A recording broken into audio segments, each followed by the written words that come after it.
η κατάλληλη ηλικία να ξεκινά κανείς την ξένη γλώσσα. Πρέπει τα παιδιά να μαθαίνουν ξένες γλώσσες από μικρή ηλικία και πριν ακόμα πάνε σχολείο? Αυτή είναι μια ερώτηση που απασχολεί εκατομμύρια γονείς και δασκάλους, οι οποίοι δεν ξέρουν αν μια τέτοια απόφαση θα βοηθούσε τα παιδιά ή θα τους δημιουργούσε πρόσθετα μαθησιακά προβλήματα. Υπάρχει διάσφυτος ένας αόρατος φόβος, μήπως και η εκμάθηση της ξένης γλώσσας από τόσο νωρίς κάνει κακό στα παιδιά, μήπως τους ανακόψει την πορεία της εκμάθησης της ελληνικής γλώσσας, μήπως τα μπερδέψει, μήπως τα αλωτριώσει η ξένη κουλτούρα ή μήπως αναπτύξουν αρνητικά συναισθήματα για το σχολείο. Όμως, σε κάθε περίπτωση, η εκμάθηση ξένων γλωσσών είναι χρήσιμη στα παιδιά, κυρίως όταν αυτά είναι μικρά σε ηλικία, αλλά είναι σημαντικό τα ίδια να μην πιέζονται οι δε γονείς να σέβονται τις ανάγκες και τις επιθυμίες τους. Αρχικά, καλό είναι να φέρουν τα παιδιά τους με κάποιο τρόπο σε μια πρώτη επαφή με ακούσματα ξένων γλωσσών, ώστε να τα ευαισθητοποιούν και ίσως να τους δίνουν τη δυνατότητα να επιλέξουν. Τα νηπιακά χρόνια είναι τα πλέον κατάλληλα να ξεκινά η πρώτη επαφή με την ξένη γλώσσα με μια προσέγγιση τρυφερή και βιωματική, έτσι ώστε τα νήπια να έχουν την ευκαιρία να συνδέσουν την ξένη γλώσσα με το παιχνίδι, το τραγούδι, την κατασκευή και να αναπτύξουν θετική στάση απέναντί της. Σύμφωνα με τα πορίσματα επιστημονικών ερευνών, μέχρι την ηλικία των 8-9 ετών, ο εγκέφαλος έχει την ικανότητα να διακρίνει, να επεξεργάζεται και να αναπαράγει ήχους και φωνήματα άλλων γλωσσών εκτός της μητρικής με μεγάλη ευκολία. Μια δυνατότητα η οποία εξασθενεί με την πάροδο του χρόνου. Η φωνολογική εμβέλεια του νηπίου, καθώς και οι ανεπτυγμένες στρατηγικές μίμησης και απομνημόνευσης, συμβάλλουν στην αυθόρμητη κατάκτηση της σωστής προφοράς, του ρυθμού και της χρειάς της ξένης γλώσσας.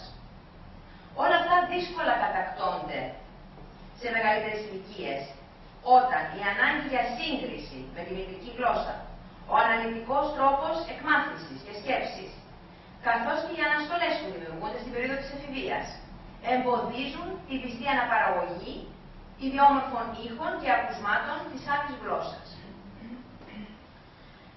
Σύμφωνα με δημοσίευμα της εφημερίδας Καθημερινή 15 Δεκάτου 2004, όπως διαπιστώνουν οι Βρετανοί επιστήμονες, η γνώση ακόμα και μιας γλώσσας εκτός της μητρικής μεταβάλλει την ανατομία του εγκεφάλου. Γεγονός που εξηγεί γιατί τα παιδιά έχουν πολύ μεγαλύτερη ευκολία στην εκμάθηση ξένων γλωσσών. Ειδικότερα διαπιστώθηκε ότι όσοι μπορούν να μιλήσουν 2 γλώσσες διαθέτουν περισσότερη θεά ουσία από αυτούς που γνωρίζουν μόνο τη φυσική. Όσο νωρίτερα μαθαίνουμε τη δεύτερη γλώσσα, τόσο μεγαλύτερη είναι η έκταση της θεάς ουσίας. Όπως τόνισε ο Δ. Ανδρέα Μικέλη, νευροβιολόγος του University College του Λονδίνου, η θεά ουσία στο κέντρο του εγκεφάλου που ευθύνεται για το λόγο αυξάνεται σημαντικά στους δίγλωσσους, συγκριτικά με άτομα που μιλούν μόνο μία γλώσσα. Αυτή η διαφορά είναι ιδιαίτερα αισθητή όταν η εκμάθηση της δεύτερης γλώσσας γίνεται σε πολύ νεαρή ηλικία. Ο Δ. Μικέλη διαπιστώνει επίσης ότι η αύξηση της θεάς ουσίας συναρτάται από το πόσο καλά μπορεί κανείς να χειριστεί τη δεύτερη γλώσσα. Η εκμάθηση μιας ξένης γλώσσας, ακόμα και μετά το 35ο έτος της ηλικίας, μεταβάλλει τον εγκέφαλο, αλλά σε μικρότερο βαθμό. Οι διαπιστώσεις αυτές ενισχύουν τη θεωρία, σύμφωνα με την οποία είναι προτιμότερο να μαθαίνει ένα παιδί σε πολύ νεαρή ηλικία μια δεύτερη γλώσσα, αφού ο εγκέφαλος στις νεαρές ηλικίες έχει την ικανότητα να μεταβάλει τη δομή του, έτσι ώστε η εκμάθηση να είναι πληρέστερη και ταχύτερη, ικανότητα που περιορίζεται με την πάροδο του χρόνου. Τα παιδιά που μαθαίνουν μια δεύτερη γλώσσα πολύ νωρίς έχουν μεγαλύτερες πιθανότητες να γίνουν πολύγλωσσα αργότερα, ενώ παρουσιάζουν δείγματα μεγαλύτερης γνωσιακής και κοινωνικής ανάπτυξης έναντι των παιδιών που δεν γνωρίζουν άλλη γλώσσα εκτός από τη μητρική τους. Για παράδειγμα, σύμφωνα με τα πορίσματα έρευνας του Εργαστηρίου Γλωσσικής Εκμάθησης του Πανεπιστημίου Κορνέλ στις ΗΠΑ, τα παιδιά τα οποία μαθαίνουν μια επιπλέον γλώσσα μπορούν να συγκεντρώνονται καλύτερα σε σύγκριση με τα μονόγλωσσα παιδιά, ενώ και όταν υπάρχουν, ακόμα και όταν υπάρχουν αντιπερισπασμοί γύρω τους. Η διαπίστωση αυτή έχει μεγάλη σημασία, αφού η δυνατότητα συγκέντρωσης σχετίζεται άμεσα με διαδικασίες που απαιτεί η μάθηση.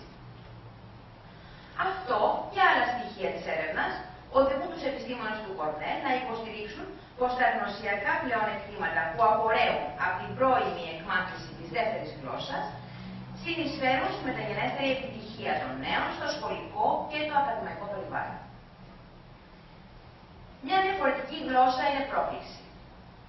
Υπάρχουν έρευνες ακόμα που δείχνουν ότι η εκμάθηση γλωσσών σε νεαρή ηλικία βελτιώνει ακόμα και τις μη λεκτικές γνωσιακές ικανότητες, όπως η μαθηματική σκέψη και η μουσική ικανότητα, που εδρεύουν στο ίδιο μέρος του εγκεφάλου που εδρεύει και ο λόγος. Παράλληλα, η επαφή με νέα ηχητικά σχήματα εξασκεί τη συνειδητή ακουστική κατανόηση των παιδιών, που τα βοηθάει να βελτιώσουν την προσοχή τους στη δική τους γλώσσα. Αυτό τα προετοιμάζει για την κατανόηση του προφορικού λόγου αργότερα στο σχολείο. Ευνοείται ιδιαίτερα η ανάπτυξη της ικανότητας κατανόησης και κυρίως παραγωγής προφορικού λόγου, επειδή τα παιδιά έχουν μια τάση να παίζουν με τη γλώσσα και τους ήχους, η οποία τάση περιορίζεται με την πάροδο του χρόνου.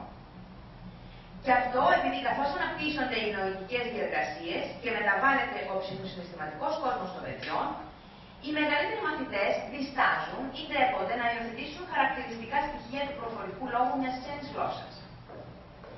Σε μικρές ηλικίες, τα παιδιά έχουν περισσότερα κίνητρα για μάθηση, αφού τους είναι απολύτως φυσικό να ανταποκρίνονται με ενθουσιασμό στις νέες εμπειρίες και σε τεχνικές επανάληψης και μίμησης. Οι δραστηριότητες που αξιοποιούν φανταστικές ιστορίες, παραμύθια, τραγούδια, παιχνίδια κλπ. Παροτρύνουν τα παιδιά να αντιληφθούν τη γλώσσα ως όλο. Ένα σύνολο από λέξεις και φράσεις που παράγουν νόημα και διευκολύνουν την προσέγγιση διαθεματικών ενιών, τις οποίες αργότερα, στις μεγαλύτερες τάξεις του δημοτικού, τα παιδιά θα πρέπει να αναλύσουν και να επεξεργαστούν. Όσον αφορά την αγωνία, με λοιπόν, ότι η εκμάθηση γλωσσών δημιουργεί προβλήματα στην εκμάθηση και χρήση της μητρικής γλώσσας. Μια τέτοια σκέψη θα μπορούσε να συνδεθεί άμεσα μόνο με τη ποιότητα της διδακτικής πράξης. Όμως η ποσότητα, διότι τις γλώσσες, δεν είναι δυνατόν να επηρεάσει την ποιότητα του αποτελέσματος.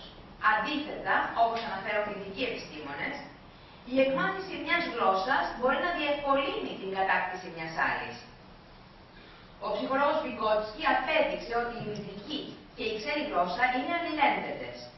Ότι η εκμάθηση μιας ξένης γλώσσας στηρίζεται στη μητρική, αλλά και το επίπεδο της μητρικής αναβαθμίζεται με την αφομοίωση μιας ξένης γλώσσας. Επομένως, δεν πρέπει καθόλου να περιμένουμε, όπως υποστηρίζουν μερικοί, να κατακτηθεί η μία γλώσσα και μετά να ξεκινήσει η άλλη, μήπως και το παιδί μπερδευτεί. Αντίθετα, η μία γλώσσα θα βοηθήσει την άλλη. Το συγκεκριμένο θέμα, όπως φαίνεται, έχει απασχολήσει ακόμα και την Ευρωπαϊκή Επιτροπή, η οποία έχει ξεκινήσει εκστρατεία, μια εκστρατεία που ονομάζεται Ecolingo και απευθύνεται ειδικά στους γονείς, προσπαθώντας να τους πείσει ότι τα παιδιά τους μπορούν και πρέπει να μαθαίνουν ξένες γλώσσες από μικρή ηλικία. Όπως υπογραμμίζει η Ευρωπαϊκή Ένωση, χάρη στην εκστρατεία του Ecolingo, πολλοί γονείς θα συνειδητοποιήσουν ότι η εκμάθηση ξένων γλωσσών σε προσχολική ηλικία προσφέρει στα παιδιά πολλαπλά ωφέλη, καθώς τα βοηθά να επικοινωνούν πιο εύκολα, να μαθαίνουν να είναι ανεκτικά, να δείχνουν ενδιαφέρον για τους ξένους πολιτισμούς. Μαθαίνοντας από νωρίς να σκέφτονται σε δύο γλώσσες, τα παιδιά βιώνουν την πολλαπλότητα και πάβουν να είναι δέσμια μιας μονολυθικής ταυτότητας. Υπάρχουν φυσικά και πολλές μελέτες που καταδεικνύουν πως τα παιδιά που μιλούν δύο και τρεις γλώσσες φαίνεται να παρουσιάζουν μεγαλύτερα επίπεδα αυτοεκτίμησης, σεβασμού για τους άλλους και έχουν ψηλότερο βαθμό διαπολιτισμικής επίγνωσης. Καθώς το παιδί ανακαλύπτει έναν άλλο γλωσσικό κώδικα πέραν της μητρικής του γλώσσας, αποκτά μεγαλύτερη αυτοπεποίθηση, αναπτύσσει θετική στάση απέναντι σε άλλες γλώσσες και πολιτισμούς και ταυτόχρονα αποκτά μια πιο ευρεία αντίληψη του κόσμου και της πραγματικότητας. Τέλος, η εκμάθηση γλωσσών σε νεαρή ηλικία όχι μόνο διευρύνει το μυαλό των παιδιών, αλλά και τα απαλλάσσει από τον φόβο που τους προκαλούν οι ξένες γλώσσες και οι δυσκολίες που συνδέονται με την εκμάθησή της. Ακόμα και στην περίπτωση που τα παιδιά δεν συνεχίζουν να μαθαίνουν την ίδια γλώσσα στο σχολείο, αυτή με την οποία ξεκίνησαν στην προσχολική ηλικία, οι προσπάθειες που καταβάλουν όταν αρχίζουν να μαθαίνουν ξένες γλώσσες στην προσχολική ηλικία θα τους είναι για πάντα χρήσιμες.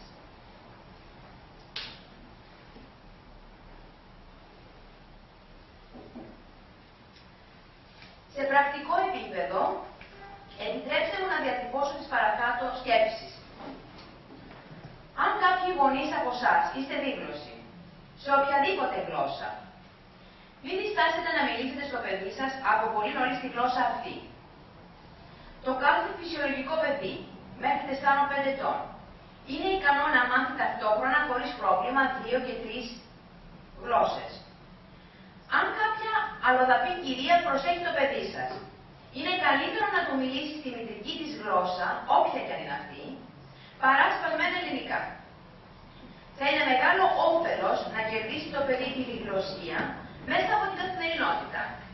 Πράγμα που θα είναι πολύ εύκολο και θα το βοηθήσει πολύ αργότερα να μάθει όποιες άλλες γλώσσες επιλέξει. Αν πάλι δεν υπάρχει δυνατότητα δίγλωσσου περιβάλλοντος στο σπίτι και υπάρχει στην περιοχή σας δίγλωσσο νηπιαγωγείο, είναι ό,τι καλύτερο. Στην νηπιακή ηλικία μπορεί το παιδί να κατακτήσει εύκολα την ξένη γλώσσα μέσα από το παιχνίδι, το τραγούδι, το παραμύθι, τις εκπαιδευτικές δραστηριότητες. Είναι βέβαια πολύ σημαντικό η νηπιαγωγός να μιλά σωστά τη γλώσσα, γιατί το παιδί θα μιμηθεί ακριβώς αυτό που θα ακούσει. Δυστυχώς, ενώ η Αθήνα προσφέρει πολλές δυνατότητες επιλογής δίγλωσσων νηπιαγωγείων, η επαρχία υστερεί στο συγκεκριμένο σημείο. Εναλλακτικά, αν υπάρχει δυνατότητα, θα ήταν καλό να παρακολουθήσει το παιδί κάποιο τμήμα pre-junior, που προσφέρει την ξένη γλώσσα μέσα από το παιχνίδι και τις δημιουργικές δράσεις. Και πάλι δεν πρέπει να ξεχνάμε ότι ο εμψυχωτής δάσκαλος, που είναι το κλειδί για την επιτυχία του στόχου, πρέπει να είναι το κατάλληλο άτομο, με πολύ καλή γνώση της ξένης γλώσσας και σωστή προφορά, με γέφυρα για τη συγκεκριμένη δουλειά και με ευελματικότητα. Θα ήθελα να προσθέσω ότι αν πρέπει να επιλέξουμε μια από τις 2 γλώσσες για την προσχολική ηλικία, ίσως είναι καλύτερα να ξεκινάμε σε τέτοιο επίπεδο τη δεύτερη γλώσσα, γαλλικά ή γερμανικά ή κάποια άλλη τέλος πάντων εδώ στα αγγλικά, μιας και τα αγγλικά είναι πιο εύκολα να μαθαίνουν τα παιδιά και κυρίως οι Έλληνες μαθητές. Αυτά είναι απόψεις που μπορούν να συζητηθούν βέβαια στο τέλος. Αν πάλι το παιδί ξεκινά στο δημοτικό την ξένη γλώσσα, καλό θα είναι το μάθημα να μην περιστρέφεται μόνο γύρω από ένα βιβλίο, αλλά να έχει τη δυνατότητα το παιδί να παίξει στη ξένη γλώσσα, να ακούσει γνωστά παραμύθια, να μάθει τραγούδια. Η δεξιότητα που αναπτύσσει στην ηλικία αυτή είναι κυρίως να ακούει και να καταλαβαίνει. Μια δεξιότητα που περιορίζεται κατά πολύ, όπως είπαμε, με την πάροδο του χρόνου.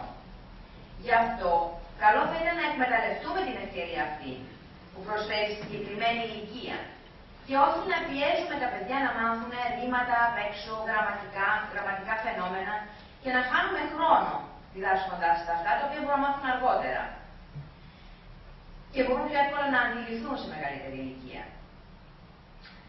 Δεν μπορούμε βέβαια να δούμε άμεσα τα αποτελέσματα στο παιδί. Όμως χτίζουμε γερές βάσεις για την καλύτερη γνώση της γλώσσας στο μέλλον. Κλείνοντας, θα ήθελα να τονίσω ότι η γλώσσα είναι κυρίως η επικοινωνία και τα παιδιά θα πρέπει να απολαμβάνουν να μαθαίνουν να επικοινωνούν σε μια ξένη γλώσσα, αλλά και να σκέπτονται και να δρουν στη γλώσσα αυτή όσο νωρίτερα τους δίδεται η ευκαιρία.